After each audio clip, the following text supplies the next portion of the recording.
Hare Krishna. Good evening, everyone.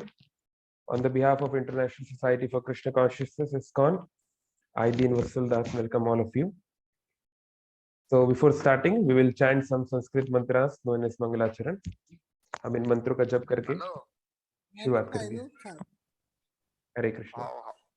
तो सब अपने आप को कृपया म्यूट रखेंगे। Thank you ji. Okay, so अभी हम सबको म्यूट रखते हैं, जब डिस्कशन आएगा तो व्हेन विल टॉक। ओके। ओम अज्ञानतिमिरान्धस्य ज्ञानञ्जनशलाकया चक्षुरुन्मिलितं येन तस्मै श्रीगुरवे नमः। मुखं करोति वाचालं पङ्गुं लङ्घयते गिरिं यत्कृपातमहं वन्दे श्रीगुरुदीनतारणं।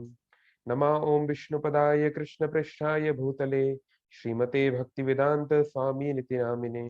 नमस्ते सारस्वती देवे गौरवाणी प्रचारिणे निर्विशेष शून्यवादी पाश्चात्य देशतारिणे वाञ्छाकल्पतरुभ्यश्च कृपा सिन्धुभ्येव च पतितानां पावनेभ्यो वैष्णवेभ्यो नमो नमः।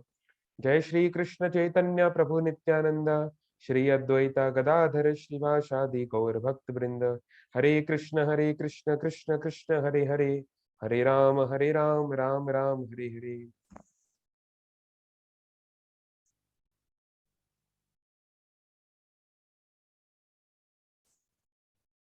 हरे कृष्ण। तो ये जो भगवत गीता के सेशंस हैं, ये ना केवल कोई क्लास फॉर्मेट पे है कि एक व्यक्ति बोलेगा और बाकी लोग सुनेंगे, बल्कि हम सब मिलके इसमें पार्टिसिपेट करेंगे। तो आप लोग चाहें तो अपने वीडियो को ऑन रख सकते हैं, है ना।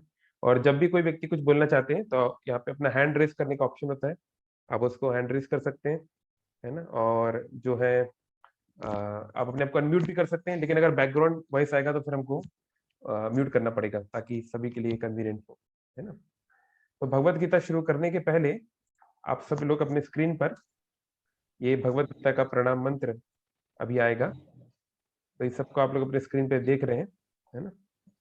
इसको मैंने हाईलाइट कर दिया, इसको बड़ा कर देता हूँ।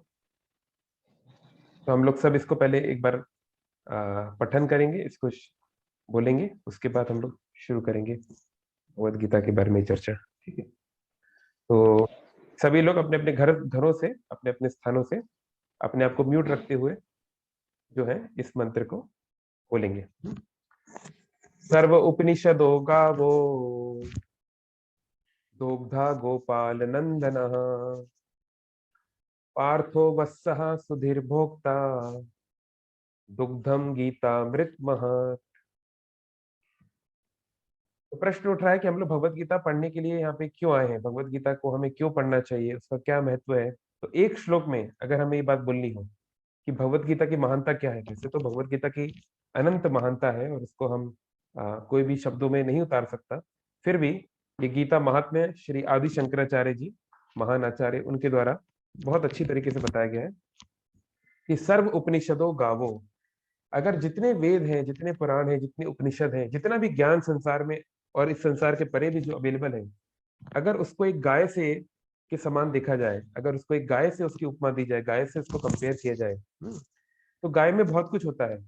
गाय में मांस भी है, हड्डी भी है ना, गोबर भी है, मूत्र भी है, कई चीजें हैं।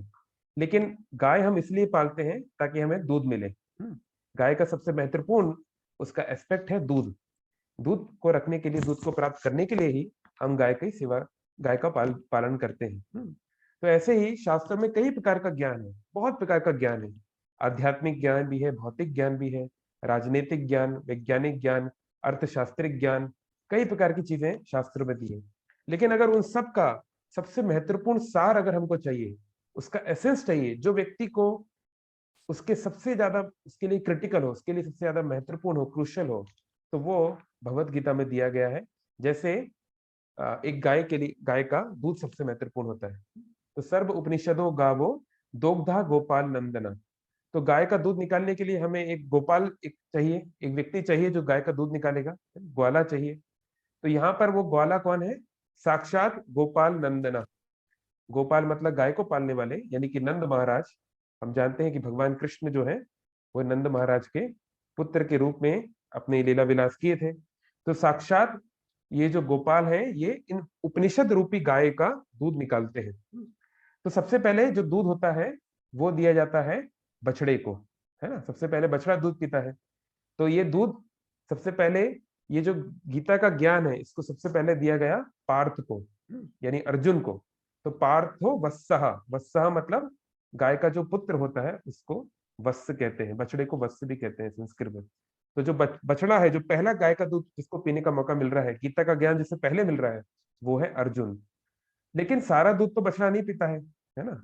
आधा या आधे से थोड़ा ज्यादा बछड़े को दिया जाता है, बाकी बाकी लोगों के कल्याण में कार्य आता है। तो इसी प्रकार से ऐसा नहीं है कि गीता का ज्ञान केवल अर्जुन के लिए है। अर्जुन तो केवल माध्यम है, वो मिलना किसको है? सुधीर भोक्ता।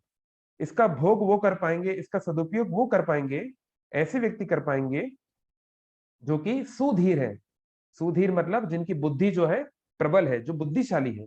जो बुद्धिमान व्यक्ति है वो इस गीता के अमृत रूपी दूध को, इसका पालन करना चाहेगा। और ये गीता क्या है? दुग्धम गीतामृत महत। ये जो दूध है, ये जो इस गाय से जो दूध निकल रहा है, वेद से, पुराण से, उपनिषद से जो दूध निकल रहा है ना, वो ये गीता का ही अमृत है ना? ये महान अमृत जो हमें अमरता प्रदान करता है, हमें मृत्यु के ऊपर, ये जन्म मृत्यु की चेतना से ऊपर ले जाता है। तो ये है भगवत गीता का महत्व। आप सब लोग जानते ही हैं, ऐसा नहीं कि आप लोग नहीं, तभी तो आप लोग यहाँ पर आए हैं। तो ये भगवत गीता को हम लोग अध्ययन करेंगे, और इनमें हमारा प्रमाणिक मुख्य रूप से हमारी जो बुक रहेगी वह रहेगी Bhagavad Gita as it is, Bhagavad Gita Yatharup, ISKCON के आचार्य अभय चरणारविंद भक्तिवेदांत स्वामी श्रील प्रभुपाद जी के द्वारा। इसके अलावा हम अन्य आचार्यों की भी कमेंट्रीज को देखेंगे, जैसे कि यहाँ पर सरेंडर अनटू मी एक अंग्रेजी में किताब है, जो कि महान आचार्य श्रील विश्वनाथ चक्रवर्ती ठाकुर, श्रील बलदेव विद्याभूषण और अन्य आचार्यों के कमेंट्री जो कि संस्कृत में होती है, उसको अंग्रेजी में है। तो उसको हम इंग्लिश में पढ़ेंगे जरूर, क्योंकि बहुत सारे यहाँ पे भक्त हैं जो कि हिंदी माध्यम को, हिंदी देवनागरी स्क्रिप्ट को नहीं पढ़ पाते हैं। तो हम लोग इंग्लिश में पढ़ेंगे, लेकिन उसको हिंदी में हम लोग अनुवाद करेंगे। और आप चाहें तो अपने अपने लोकल लैंग्वेजेस में भी अनुवाद कर सकते हैं, अगर आप उड़िया भाषा बोलते हैं या बंगाली भाषा बोलते हैं, थिंग्स लाइक दैट, है ना। तो और एक और चीज मैं बताना चाहूंगा कि जो हम लोग शेयर करेंगे बहुत महत्वपूर्ण, और साथ साथ में हम लोग ये भगवत गीता के नोट्स को भी हम लोग अध्ययन करेंगे, जिसमें कि गीता के ये श्लोक जो है कैसे एक दूसरे से जुड़े हुए हैं, हमारे जीवन में कैसे लागू होते हैं, उनकी इंटरकनेक्टिविटी। और हम गीता के मुख्य श्लोक को याद करने का भी प्रयास करेंगे, है ना। जो मुख्य मुख्य श्लोक हैं, 108 मुख्य श्लोक हैं गीता के, उनको हम याद करने का भी प्रयास करेंगे। हमारा प्रयास रहेगा कि हम उसको धीरे धीरे याद कर पाए। तो ये गीता के श्लोक कुछ इस प्रकार से दिखते हैं, है ना। ये संस्कृत में गीता का श्लोक होता है ना, और उसको अंग्रेजी में रोमन ट्रांसलिटरेशन भी होता है। फिर हर एक शब्द का हम लोग अर्थ देखेंगे, हम गीता के हर एक शब्द को समझने का प्रयास करेंगे, उसका अनुवाद और उसका भावार्थ क्या है, उसमें उसके अंदर से हम क्या और समझ सकते हैं, गहराइयों को क्या जान सकते हैं, वो भी हम जानने का प्रयास करेंगे। तो कई चीजें हैं जो हम धीरे धीरे समझने का प्रयास करेंगे, है ना। तो और इनमें जब हम इसको पढ़ेंगे तो मैं नहीं पढ़ूंगा, कभी कोई एक भक्त पढ़ेंगे, कभी दूसरे भक्त पढ़ेंगे, और हर पैराग्राफ के बाद हम लोग रुकेंगे, और उसके बाद हम लोग कंटेम्पलेट करेंगे, चिंतन करेंगे कि ये पैराग्राफ, ये जो श्लोक है, ये कैसे लिंक्ड है हमारे जीवन से, या पहले जो बताए हुए श्लोकों से, और अन्य आचार्यों का इस बारे में क्या कहना है, या आपने ही अपने जीवन में कुछ इससे संबंधित कुछ चीजें आपने देखी हैं, तो अगर आप वो शेयर करना चाहें तो कुछ कुछ चीजें हम सभी तो नहीं ले पाएंगे, पर कुछ लोग का हम लोग ग्रहण करने का प्रयास करेंगे, ठीक है। तो पहले मैं थोड़ा सा इसकी रूपरेखा बता देता हूँ। आज की क्लास तो मुख्य रूप से रूपरेखा में चली जाएगी, बट फिर भी ये बहुत महत्वपूर्ण है रूपरेखा जानना। तो भगवत गीता, तो गीता मतलब होता है गीत का फीमेल फॉर्म है ये। जैसे बहुत सारे सॉन्ग होते हैं, है ना, ये जैसे रुद्र गीत है, वेणु गीत है, बहुत सारे शास्त्रों में अलग अलग गीत है, पर ये गीत नहीं है, ये गीता है। तो इसके पीछे क्या कारण है, ये हमें पता चलेगा जब हम थोड़े से कुछ चैप्टर्स आगे जाएंगे कि ऐसा क्या कारण है, प्रकृति और पुरुष क्या है, उनमें क्या संबंध होता है ना। तो ये गीता है, ना कि गीत। और ये है भगवत गीता, यानी ऐसा गाना, ऐसा गान जो कि भगवान के द्वारा गाया गया है। अभी ये भगवान शब्द क्या है, कई बार हम लोग समझ नहीं पाते हैं कि भगवान शब्द का क्या अर्थ होता है। लोग सोचते हैं भगवान, ईश्वर सब एक ही है। हर इन शब्दों का थोड़ा थोड़ा अंतर होता है। तो भगवान शब्द का अर्थ क्या है, थोड़ा हम उसको जानने का प्रयास करेंगे पहले। तो जैसे हम जानते हैं, अगर मैं आपको बोलूं, अगर हम कहते हैं, है ना, जैसे हमारे बीच में बहुत सारे भक्त यहाँ पर है ना, तो जैसे मैं कहता हूँ पुष्पेंद्र जी बहुत धनवान है, तो जब मैं बोलते हैं धनवान, तो धनवान का अर्थ होता है उस व्यक्ति के पास बहुत सारा धन है ना। आगे मान लीजिए हम यहाँ पे एक और कोई भक्त है ना, ये आदित्य, अगर हम कहते हैं कि आदित्य, है ना, मेडिकल की पढ़ाई कर रहे हैं, वो डॉक्टर है, तो वो हम बोलते हैं कि वो बहुत ज्ञानवान है ना। डॉक्टर लोग बहुत ज्ञानवान होते हैं। तो ज्ञानवान का अर्थ है यानी उनके पास बहुत सारा ज्ञान है, ज्ञान को वो धारण किए हैं। तो वान शब्द का मतलब होता है धारण करने वाला, संस्कृत में। तो उसी उसी हिसाब से, और मैं अब आपको अनम्यूट कर रहा हूं, आप में से कोई बताना चाहे कि जब धनवान का मतलब है जिनके पास धन है, ज्ञानवान का अर्थ है जिनके पास ज्ञान है, तो भगवान शब्द का क्या अर्थ होना चाहिए लॉजिकली? क्या लगता है आपको, भगवान शब्द का क्या अर्थ होना चाहिए? इसी लॉजिक से, इसी न्याय से अगर हम देखें, क्या लगता है? कोई बताना चाहेंगे? आप अपने आप को अनम्यूट कर सकते हैं, चैट बॉक्स में बता सकते हैं। कम ऑन, ये एक टू वे इंटरेक्शन है, और हो सके तो अपना वीडियो ऑन रखिए, है ना। ये कोई क्लास नहीं है, ये एक ग्रुप सेशन है, so we have to speak to each other. कोई नहीं बोलना चाह रहे हैं? ये तो बड़ा सरल सी बात है। अगर ज्ञानवान मतलब, ओके चलिए, कुछ तो आने लगा है चैट बॉक्स में। हाँ, आप अपने आप को अनम्यूट कर सकते हैं, हमने सबको अनम्यूट करने का। जिसके पास भग है, बहुत धन्यवाद। सुब्र ज्योति पांडा, बहुत धन्यवाद। हरे कृष्णा, थैंक यू। यस, ठीक है सिद्धांत, नाउ इट्स डन। तो अ, ठीक है, मैं नेक्स्ट टाइम और आपको अनम्यूट पहले से कर दूंगा, ठीक है। ठीक है, तो भग, भगवान का अर्थ होता है जिसके पास भग है, जिसके पास भग, भग पूर्ण मात्रा में है। अभी भग शब्द क्या है? ये एक संस्कृत शब्द है ना। जैसे हम कई बार बोलते हैं भगवा रंग, है ना, या भगवा संस्कृति, तो ये भग है क्या चीज, है ना। तो ये भग शब्द की व्याख्या शीला वेद व्यास जी, जो भगवान के अवतार है, जिन्होंने सारे शास्त्रों को लिपिबद्ध किया है। उन्होंने शास्त्र को बनाया नहीं है, शास्त्र अनंत काल से हैं, लेकिन उनको कंपाइल किया है, उनको लिपिबद्ध किया है, राइटिंग में लिखा है। उन वेद व्यास के जो पिताजी हैं पाराशर मुनि, उन्होंने आदि पुराण यानी कि विष्णु पुराण में इस बात को लिखा है ना। उन्होंने, आप स्क्रीन पे देख पा रहे हैं, थोड़ा सा अपने आप को जूम करेंगे इस तरफ लेफ्ट साइड में, ये विष्णु पुराण के आप श्लोक को आप थोड़ा देखिए। इसमें बताया जा रहा है, ऐश्वर्यस्य समग्रस्य वीर्यस्य यशस्य श्रिया ज्ञान वैराग्यस्य चैव सन्नम भग इतिंगना।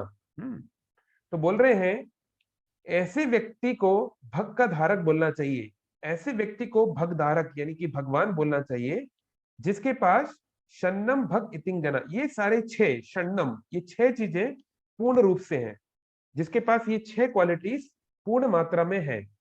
तो क्या छह क्वालिटीज की बात की जा रही है, वो हमें देखना है। तो यहाँ बताया जा रहा है ऐश्वर्य, उसके पास सारा ऐश्वर्य है, सभी प्रकार की धन दौलत संपदा, है ना, सभी प्रकार का जो ऑपुलेंस जो हम कहते हैं, है ना, वो जिसके पास पूर्ण मात्रा में है। भगवान कृष्ण जब द्वारिका में थे, तो उनकी जो धन दौलत थी उसका कोई कंपैरिजन नहीं है। समग्र सारा। फिर वीर्यस्य, और वीरता, उस जो व्यक्ति सबसे बड़ा वीर है, जिसके शक्ति का कोई और पैरेलल नहीं है, कोई उससे कंपैरिजन नहीं कर सकता। इसलिए हम देखते हैं भगवान कृष्ण जब छोटे से बालक थे, 7 साल के बालक के रूप में लीला कर रहे थे, तो एक छोटी सी उंगली पर उन्होंने पूरे पर्वत को उठाया था। तो इस प्रकार से। फिर यशः, यश मतलब होता है उनका फेम, है ना, उनका नाम, उनकी शोहरत। तो ना केवल भगवान मनुष्य प्रजातियों में, मनुष्यों में फेमस है, तीनों लोकों में, सारे और अन्य पूरे ब्रह्मांड में उनका नाम है, सभी उनको जानते हैं, डायरेक्टली या इनडायरेक्टली। और श्रिया, श्रिय मतलब सुंदरता, है ना। कृष्ण का स्वरूप इतना सुंदर है, इतना मनमोहक है, हाँ, कि आज भी उनकी सुंदरता के बारे में सुनने मात्र से हजारों हजारों लोग जो है सांसारिक सुंदरता को छोड़ देते हैं, कितना उनके अंदर सुंदरता होगा। फिर ज्ञान, वो इतने बड़े ज्ञान की मूर्ति है। आज हम लोग भगवत गीता की चर्चा कर रहे हैं, भगवत गीता को बोले हुए 5100 साल से ज्यादा हो चुका है ना। बहुत सारी किताबें आती हैं और चली जाती हैं, है ना। विलियम शेक्सपियर ने बहुत सारे अच्छे अच्छे प्ले लिखे, लेकिन आज के जमाने में आप बच्चों से पूछिए कौन सा बच्चा विलियम शेक्सपियर के प्लेस को पढ़ता है। तो समय के साथ बहुत सारे अच्छे अच्छे ज्ञान आते हैं और चले जाते हैं, लेकिन गीता का ज्ञान इतना गहरा है कि हजारों साल बाद ना केवल वो है, पर करीब 5,000 से ज्यादा students all around the world Gita के ऊपर पीएचडी और अन्य प्रकार की फॉर्मल रिसर्च कर रहे हैं। ये फॉर्मल रिसर्च, और इनफॉर्मली तो कितने हैं उसका कोई ज्ञान, उसका कोई सीमा नहीं। और भगवत गीता का ज्ञान इतना गहरा है कि आप केवल उसमें 700 श्लोक हैं, ज्यादा श्लोक नहीं है, लेकिन आप हर बार उन श्लोकों को पढ़ते हैं तो एक नया स्फूर्ति मिलती है, एक नया अनुभव मिलता है। और व्यक्ति 50-50 साल तक उसको पढ़ते रहते हैं लेकिन पूरी तरह उसको नहीं समझ पाते हैं। इतना ज्यादा गहरा ज्ञान है गीता का। और वैराग्य, ये सब होते हुए भी भगवान कृष्ण किसी भी चीज से अटैच नहीं थे, बंधे हुए थे, नहीं थे। कृष्ण के जैसे माता पिता थे, नंद बाबा यशोदा माँ, ऐसे माता पिता कितने लोग के हो सकते हैं। कृष्ण के जैसे दोस्त थे, कृष्ण के जैसे सहेलियां थी, जैसे गोपियां थी, ऐसा प्रेम कितने लोग को मिल सकता है। लेकिन कृष्ण को जब समय आया, जब उनको जाना था, तो सब छोड़ के चले गए इतनी आसानी से। तो ये भगवान के ये लक्षण होते हैं, है ना। तो कई बार बहुत सारे लोग अपने आप को भगवान कहने लगते हैं, या तथाकथित बहुत सामान्य मनुष्यों को, है ना, उनको भगवान कहने लगते हैं। पर हमें देखना चाहिए क्या वो व्यक्ति जिनको हम भगवान कह रहे हैं उनके अंदर ये गुण है, क्या उनका चेहरा नवयौवन बना रहता है। तो ये सब बातें हमको देखनी चाहिए। जब हम इनको देखेंगे, इनको समझने का प्रयास करेंगे, तो हमको पता चलेगा कि भगवत गीता क्या चीज है ना। तो भगवत गीता को जब हम पढ़ेंगे तो हमको थोड़ा बहुत महाभारत की जानकारी होना बहुत जरूरी है, क्योंकि ना केवल इसमें महाभारत के कुछ कैरेक्टरिस्टिक्स हैं। अच्छा चलिए, 1 मिनट के लिए हम फोरम को ओपन करते हैं, हम लोग आप लोगों को इनवाइट करते हैं। थोड़ा हम लोग बताएंगे, आप लोग थोड़ा सा अपना वीडियो ऑन करके बताएंगे कि भगवत गीता में कितने श्लोक हैं और कितने अध्याय हैं। कौन बताना चाहेंगे? अपने आप को अनम्यूट करके आप कर सकते हैं, है ना, अपने आप को। हरे कृष्णा। 18 चैप्टर्स। हरे कृष्णा। यस जी, कौन बोल रहे हैं? सुब्रज्योति। यस सुब्रज्योति, बोलिए। 18 चैप्टर्स है और 700 श्लोकस है। बहुत बढ़िया, बहुत बढ़िया, सभी लोग ताली बजाइए। सुब्रज्योति जो है केवल 11 साल का बच्चा है, बालक है, जो क्लास 6 में पढ़ता है कटक में। देखिए 11 साल के बालक को पता है, बहुत अच्छी बात है। अब थोड़ा सा हम क्वेश्चंस को ऊपर उठाते हैं। अच्छा, आप जानते हैं कि भगवत गीता जो है, जिसमें 700 श्लोक हैं और 18 अध्याय हैं, केवल 700 श्लोक है, बहुत ज्यादा नहीं है। इसमें से भगवान कृष्ण ने कितने श्लोक कहे हैं? ऐसे कितने श्लोक हैं जो भगवान कृष्ण के द्वारा कहे गए हैं? चलिए मैं दोबारा अनम्यूट करने का ऑप्शन दे रहा हूँ। 16 नहीं, 700 में से कितने श्लोक भगवान ने बोले हैं? अच्छा, श्लोक मतलब स्टेटमेंट्स। जी हेलो सर, 574। 574, बिल्कुल सही कहा स्वास्तिक ने, एक बार इनके लिए भी ताली बजा देते हैं। तो 574 श्लोक जो है भगवान कृष्ण के द्वारा बोले गए हैं। और अर्जुन के द्वारा कौन जानते हैं? गूगल सर्च कर रहे हैं क्या आप? अच्छा ठीक है, वो 85, अर्जुन की तरह 84। यस यस, इट इज 84 श्लोक जो है वो अर्जुन के द्वारा बोले गए। तो अब आप खुद सोचिए, 574 कृष्ण के द्वारा, 74 अर्जुन के द्वारा, है ना। तो कितना हो गया आपका? ये हो गया 758। तो बचे 42 श्लोक। तो 42 में से जो पहला श्लोक है वो धृतराष्ट्र ने बोला है, और 41 श्लोक जो है वो संजय ने बोले हैं।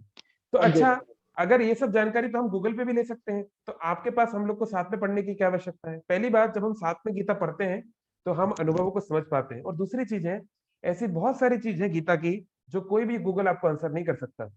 मैं आपको एक दिन देता हूं पता करने के लिए, अगर आप इंटरनेट पे कहीं भी पता कर सकते हैं तो पता करके दिखाइए, क्योंकि इसका आंसर केवल एक महान ऋषि है माधवाचार्य, उनकी कमेंट्री में ही इसका आंसर मिल सकता है। आप देखिए, ये जो भगवत गीता है ये महाभारत का एक हिस्सा है ना। और महाभारत जो है वो बहुत सारे रिडल्स से भरी हुई है, उसमें बहुत सारे रिडल्स है, बहुत सारी पहेलियां हैं जिनको बुझाना आसान नहीं है, बड़ा कठिन है। जैसे मैं एक आपको बहुत सिंपल सी चीज बताता हूँ। जब ये अर्जुन, जो पांचों पांडव हैं, इनको महाभारत में एक समय आता है जब इनको वनवास होता है 13 साल का। इसमें 12 साल का नॉर्मल वनवास और 1 साल का अज्ञातवास होता है। तो आखिरी 1 साल में इनको किसी के द्वारा पहचाना नहीं जाना चाहिए। लेकिन ये अपना अज्ञातवास विराट देश नाम के एक स्थान पे करते हैं।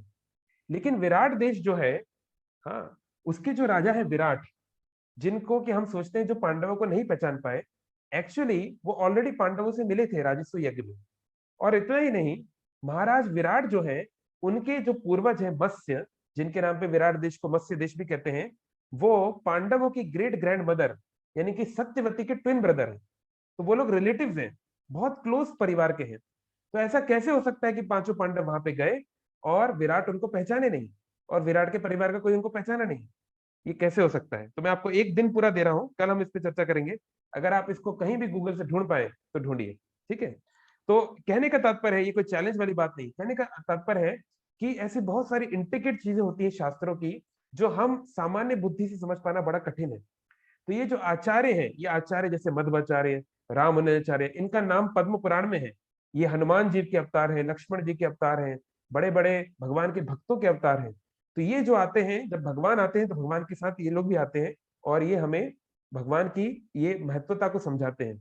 इसलिए आचार्यों के द्वारा जब हम शास्त्र को पढ़ते हैं तो एक अलग ही गहराई को हम समझ पाते हैं, है ना, जिसको हम धीरे धीरे अपने इस कोर्स के दौरान आगे समझने का प्रयास करेंगे, ठीक है। और हमारा जो टाइमिंग है बहुत स्ट्रिक्ट रहेगा, हम लोग 8:30 to 9 ही रहेंगे। अगर हमारा कोई कॉन्सेप्ट प्रोलॉन्ग हो रहा है, अगर हम लोग आगे नहीं बढ़ पा रहे हैं, तो हम क्या करेंगे, हम उसको फिर अगले दिन चर्चा करेंगे। फिलहाल हमने सोचा है इसे हफ्ते में 3 दिन करेंगे, ट्यूसडे, वेडनेसडे, थर्सडे, 8:30 से 9 बजे। और आप सबके सजेशंस को वेलकम हम करते हैं, है ना। तो महाभारत की थोड़ी हमें जानकारी लेनी है, केवल हमारे 5 मिनट बचे हैं, तो मैं कंक्लूड कर रहा हूँ। थोड़ा बहुत आप भी महाभारत को समझने का प्रयास कीजिए, फैमिली ट्री को समझने का प्रयास कीजिए, क्योंकि ये फैमिली ट्री समझना बहुत जरूरी है ना। कुरु कौन है, पांडव कौन है, भरत कौन है, हमारे देश को भारत क्यों कहते हैं, फॉर एग्जाम्पल एक प्रश्न ये उठ सकता है ना। कैसे ये लोग आपस में कनेक्टेड है ना। ये थोड़ा अगर हम नहीं जानेंगे तो थोड़ा सा गहराइयों में उतरना मुश्किल हो जाता है। तो इसलिए हम आपसे निवेदन करेंगे कि थोड़ा सा आज समय निकाल के थोड़ा सा जानने का प्रयास कीजिए कि पांडवों का, कौरवों का परिवार क्या है, कृष्ण कैसे उनसे जुड़े हुए हैं, थिंग्स लाइक दैट, है ना। फॉर एग्जाम्पल हम बोलते हैं अर्जुन को पार्थ, तो अर्जुन को पार्थ क्यों बोलते हैं? अर्जुन को पार्थ इसलिए कहते हैं क्योंकि वो प्रथा पुत्र है। प्रथा मतलब ये कुंती का नाम है, पर कुंती का नाम कुंती नहीं था जब उनका जन्म हुआ था, उनका नाम कुंती क्यों पड़ गया? और कई बार अर्जुन अर्जुन को भगवान कृष्ण पार्थ बोलते हैं, कई बार उनको भारत भारत बोलते हैं। तो वो भारत कभी क्यों बोलते हैं, कभी पार्थ क्यों बोलते हैं, कभी धनंजय क्यों बोलते हैं? ऐसे कृष्ण जो भी बोलते हैं उसके पीछे बहुत गहरी बात होती है, और हम सब कुछ तो नहीं जान सकते, पर जितना आचार्यों ने हमको समझाया है वो हमको जानने का प्रयास करना है। तो ये एक एक शब्द जो है गीता का, ये नई नई स्फूर्ति देता है, नए नए चीज हमें आनंद प्रदान करता है, और जीवन की जीने की ऐसी ऐसी गहराइयां बताता है जो हम बहुत अच्छे से समझ सकते हैं। अच्छा, महाभारत सीखने के लिए क्या सोर्स है? अनफॉर्चुनेटली महाभारत को फुल पढ़ने में जो है सालों और दशकों लग सकते हैं। मैं भी पिछले 3 साल से ऑलमोस्ट पढ़ रहा हूँ महाभारत, अभी तक कंप्लीट नहीं हुआ। लेकिन अगर आप थोड़ा मीडियम सोर्स में अगर पढ़ना चाहते हैं तो अम, अ, एक राइटर है कृष्ण धर्म की महाभारत आप ले सकते हैं, उसको पढ़ सकते हैं। नहीं तो जो फुल फ्लैश ट्रांसलेशन है जैसे गांगुली या ये सब जो है, ये बहुत ज्यादा वास्ट है और उसमें बहुत समय लग सकता है ना। और हाँ, श्रीमद् भागवतम और अन्य शास्त्रों में भी इन ये सब चर्चाएं हैं, है ना। एनीवे, तो हम लोग इन भगवत गीता को हम लोग पढ़ेंगे, आपस में रीडिंग करेंगे, है ना। और केवल मैं ही यहाँ पे नहीं बोलूंगा, जब श्लोक आया करेंगे तो हम लोग जो है आप सब लोग पढ़ेंगे एक एक करके। जैसे कि फॉर एग्जाम्पल मान लीजिए ये एक श्लोक है ना। तो अम, जैसे ये श्लोक है, तो हम लोग एक पैराग्राफ पढ़ेंगे, इस श्लोक को पढ़ेंगे, उसका ट्रांसलेशन पढ़ेंगे, और फिर हम एक दूसरे से के साथ शेयर करना चाहेंगे कि ये चीजों से हम क्या समझे हैं, और हमारे, या अगर हमारे पर्सनल लाइफ में हमने कुछ चीजें देखी हैं, या फिर हम पिछले कुछ श्लोकों से इन्हें कनेक्ट कर पा रहे हैं क्या, एंड थिंग्स लाइक दैट, ठीक है। तो आप सभी का बहुत बहुत धन्यवाद कि आप लोग यहाँ पे आए। अगर कोई कुछ कहना चाहते हैं 2 मिनट के लिए, मैं अनम्यूट कर देता हूँ। बस अभी 9 बजने वाला है, तो हम लोग आज का मीटिंग कंक्लूड करेंगे, और कल से हम लोग शुरू करेंगे पहले श्लोक से महाभारत के। आज तो केवल एक रूपरेखा, एक ब्रॉडर एक हमने इसको समझने का प्रयास किया, ठीक है। जी शिवानी प्रसाद प्रभु बोलिए, आप अनम्यूट है। हरे कृष्ण। तो हम ये जानना चाहते थे प्रभु जी कि ये भगवत गीता पढ़ के या महाभारत हमें क्या फायदा मिलेगा? यहाँ पे बहुत सारे स्टूडेंट होंगे, जॉब वाले होंगे, बहुत सारे लोग हैं, राइट? तो हमें तो लाइफ में और भी काम है, पढ़ाई करना, जॉब करना, एंजॉय करना, मोबाइल देखना, तो इससे ठीक हमें है, क्या फायदा मिलेगा बच्चे से बहुत बड़े लोग? ठीक है, एकदम शॉर्ट में मैं बता देता हूँ। देखिए, भगवत गीता की शुरुआत में अर्जुन जो है, उनकी सिचुएशन कैसी है? अर्जुन कंफ्यूज है, होपलेस है, फ्रस्ट्रेटेड है, वो उसको कुछ समझ में नहीं आ रहा है कि मुझे क्या करना है। कार्पण्य दोष उपहस स्वभाव पृच्छामि तम धर्म सम्मूढ़ चेता। ऐसे ही हमें भी एक जीवन में युद्ध लड़ना है, हमारा जीवन में किसी युद्ध से कम नहीं है। और इस युद्ध में हम भी अर्जुन की तरह हम लोग कंफ्यूज है, डायरेक्शन लेस्ड है, डिस्ट्रैक्टेड है। है ना। हम कई प्रकार की पर्सनल, फाइनेंशियल, रिलेशनशिप, कई प्रकार की प्रॉब्लम्स में है। ये भगवत गीता क्या करती है, ये एक ऐसा ज्ञान देती है बीच में कि वही फ्रस्ट्रेटेड अर्जुना चैंपियन बन गया, विनर बन गया, कॉन्फिडेंट बन गया, वॉरियर बन गया। और जो आखिर में वॉरियर अर्जुन बोलते हैं आखिर में कि जब भगवान पूछते हैं कि अर्जुन, तुमने मैंने जो आपको जो बताया, इससे तुम्हें क्या समझ में आया, तुम्हारे जो डाउट्स हैं वो क्लियर हो गए। हाँ, तो अर्जुन इस बात को बोलते हैं, नष्ट मोह स्मृति लब्धा। हाँ, मेरे सारे डाउट्स क्लियर हुए हैं, सब नष्ट हो चुका है और मैं जान चुका हूँ। तत्प्रसाद मयाच्युता, आपकी कृपा से मैं सब समझ चुका हूँ अच्युत्य। हाँ, स्थितो अस्मि, और अपने अपने सिचुएशन में स्टैब्लिश हो गया हूँ। तो ना केवल ये स्पिरिचुअली हमारे लिए बहुत बड़े बेनिफिट है भगवत गीता, बल्कि लाइफ के किसी भी एस्पेक्ट में हम अपने माइंडसेट को, अपनी चेतना को कैसे रख सकते हैं, ये हमें बहुत बड़े तरीके से गवर्निंग प्रिंसिपल्स देती है, जिन प्रिंसिपल्स को अगर हम अपनाएंगे तो हम लाइफ में हैप्पी रह सकते हैं, अपने कोई भी कार्य करते हुए सक्सेसफुली इसको कर सकते हैं। ठीक है, तो हमारा 9 बज गया, हम लोग exactly will be very particular about time. तो बहुत बहुत धन्यवाद। कल हम लोग मिलते हैं रात के 8:30 बजे। हरे कृष्ण कृष्ण कृष्ण हरे हरे, हरे राम राम राम हरे हरे। भगवत गीता की जय। श्रील प्रभुपाद की जय।